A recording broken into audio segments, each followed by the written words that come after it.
This is another 7 minutes on the Sabbath day, and if you listen, I thank you for listening. I have a friend who scours all the computer stuff and YouTube stuff for any videos that she thinks that I would like to see or that I need to see. As I told you in my first video, this is a very important year. This is the year where you're going to see things that you've never seen before. One of these things now on the computer is a sun simulator. NASA, what if you knew that your government had a sun simulator? Read about Boeing. Boeing's already come out basically telling you that they do. And what's getting ready to happen is there's going to be a glitch in the matrix. This is the matrix we're living in. Nothing is what it appears to be. And when this happens, you're not going to be able to physically get ready for this. It's going to be a consciousness shift. It's going to be another dimension. And what I'd like to do tonight is tell you people the correct way to worship. The real way to worship. Not what you've been taught by the great emperor of Rome, Constantine. All he told you people was lies, and y'all eat them up, eat them up, eat them up. Because it goes with your reality of being able to do anything you want and be held unaccountable. That's why you love this religion. It gives you a free pass. Well, the one I'm going to teach you about tonight is how you're supposed to commune with the forces that you don't see. Basically, there's forces all around us. If we're only using 10% of our mind and we see everything upside down and we don't even know it, then how can you not really realize that there are these forces that are controlling the world and they're all around you, but you have no way to interact with them because you don't know how? Well, here's how. You ever heard of it? That's okay. You ever heard of the tree of life? That was a scene thing. 7 branches, 7 roots. Man sits in the center.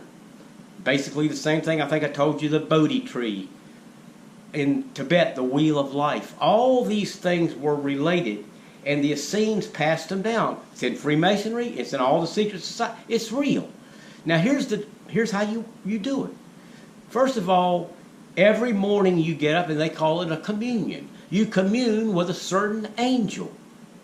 It's called angelology. I don't think God is listening to you monkeys commune at all because you're so insignificant to God that He's not listening to you. Would Jesus listen to somebody that treats people and creatures the way y'all treat them? No. But these angels are our messengers or our intermediaries to this higher being. And I'll give you, first of all, we'll start out with the 7 morning communions. There's 7 morning communions, 7 nightly communions, and in the middle of the day at noon, there's noon contemplations. And basically you reflect upon yourself in these. But the first 7 in the morning, we'll start with those. I don't want to overtax y'all's brains. But you get up in the morning, before you commune, you have a thing you say like a prologue. And here's what you say before you start. I enter the eternal and infinite garden with reverence to the Heavenly Father, the earthly Mother, and great masters. Reverence to the holy, pure, saving teaching. Reverence to the brotherhood of the elect. That's what you say before you start speaking with the angel. Now let's go over them. Monday, angel of life. Tuesday, angel of joy. Wednesday, angel of sun. Thursday, angel of water. Friday, angel of air. Saturday, the earthly mother. Sunday, angel of earth. That's the 7 communions, and you commune with them and you think about how they can do things to certain parts of your body to make you conscious. I'll pick one. Angel of air. Here's the real communion. Angel of air, enter with my breath and give the air of life to my body. Wow, simple thing to say, but very powerful. Very powerful. Because this is what keeps you in touch. Just like Muslims. I'm not Muslim.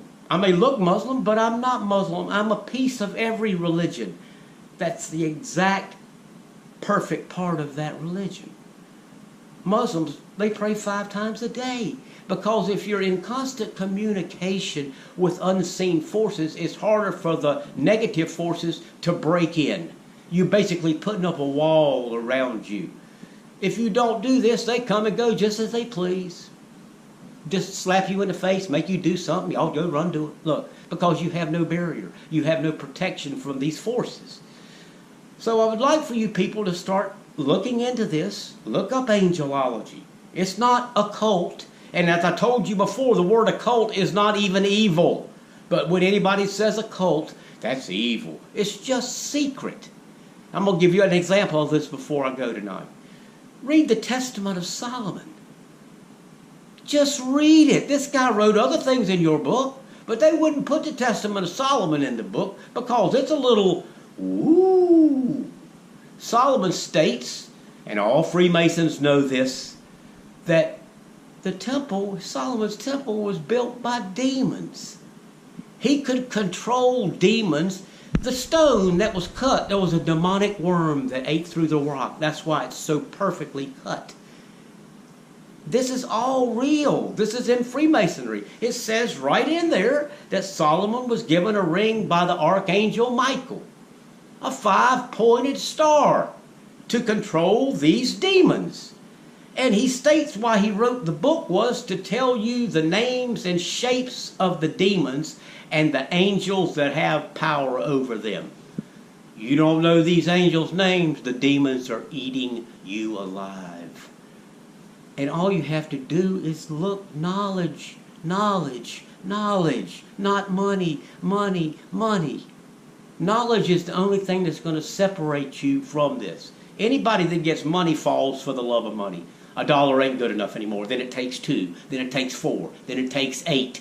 They're never happy with what they have. They always want more. If you start practicing these communions and you really think and try to reflect upon yourself, you'll change your life.